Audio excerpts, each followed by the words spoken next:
Where's the guy who was good? The Israeli guy, the Jew who was like, Bin Laden had like 4 wives and 20 kids. And I'm like, how about you tell the interesting part of that story, which I'm going to talk about, which is his porn stash. Let's go.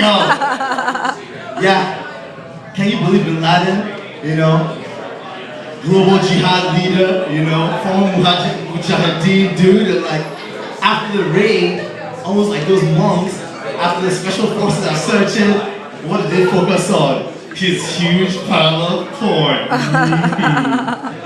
And this is in addition to like 20 kids. So when I found out Bin Laden like had porn, I was like, oh shit, Bin Laden, man, you're that smart guy. You've been telling the whole world you're fighting America, yet you're banging all these wives, you've got all these kids, and you have a stash of porn? Can you imagine Bin Laden's setup, man? This guy must have like 2 TVs, you know what I mean? Rich Saudi, probably like 50 inches, 2 screens going. One of like the planes bombing into the building, and another one of like his money shot, man. Like, you know what I mean? Who knows? Like, but either way, good stuff, Bin Laden. When I heard about his porn stuff, I was like, oh, Bin Laden, come on! And then, okay, so to brighten the mood, we're going to talk about relationships. Do you guys know I can talk about relationships for like the next hour? I can talk about relationships. Okay, let's talk about stuff going on in dating. First of all, you guys, women don't react to what we get in the dating world the way we do. I'll tell you that. They don't react the same way. Like, for example, have you seen a girl get rejected at a bar?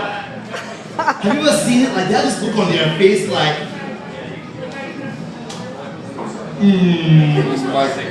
they get all weird, they stay stiff. I'll be over the bar killing joke like, like, how do you deal with it? Yeah, like, guys get rejected like 4 or 5 times a night, and then we have to be like, yo, what's up, man? Let's just get over it. But then when a girl gets rejected, and then have you ever seen a girl get put in the friend zone? Even Gaga sang about it. She was like, I don't wanna be friends. Women hate being put in the friend zone. They can't handle it. They're like, really? I thought he liked me.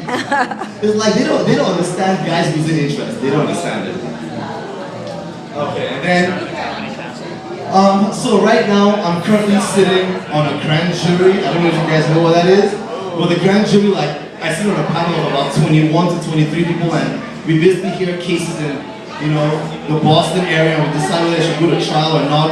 And grand jury has really taught me a lot of stuff. Like, for example, do you guys know that there are people in the inner city who like know each other for years, but they only go by a street name? Like they're known each other for like 5 to 7 years, but when you ask them, what's your friend's name? Hot Box. Do you know his real name? No. So what was happening? You were riding a car, like smoking a marijuana cigarette with Hot Box? I was like, yeah. So that's what I realized about grand jury. There's a lot of like street names. Oh, what's your friend's name? Oh, his name is Toke. I'm like, what's his real name? I don't know. You know, and this guy knows the guy for like a bunch of years. And then what I also realized was like grand jury had no like chemistry with hip hop. I would come out of grand jury like hearing about people committing crimes, then I'll put on like my earphones. What song do I hear? Daddy shot him. Y'all glad he got him. I'm like, what the heck? Like, I'm gonna be in grand jury, like, fighting crime, and then I'm plugging in my earbuds, and all I'm hearing is just, like, hip-hop is about being badass. It's about being badass, you know what I mean? Flipping your pants, you know what I mean? I dropped it like a brick, you know what I mean? So, stuff like that going on. Last thing I'm gonna talk about is, have you ever thought about stuff that people do that just makes you think that they're like the world's like greatest loser ever? You know that show that's like, oh, the world's biggest loser? I never watched that show for like a year because I thought it was about being a loser, because I thought it was about weight. But talking about this stuff about being like a loser, like for example, have you ever seen someone put like rims on a minivan? When you see it, like, it just makes you stop for a second and think about your life, you know? And then another one I found out probably through grand jury was like people who steal like bus passes. Like they're taking your camera, they're taking your like face photo right as you're swiping that $10 bus pass that's gonna get you like 5 years in jail. Why you still a boss pass? You know? So, well, either way, that's the end of my time. Thank you very much.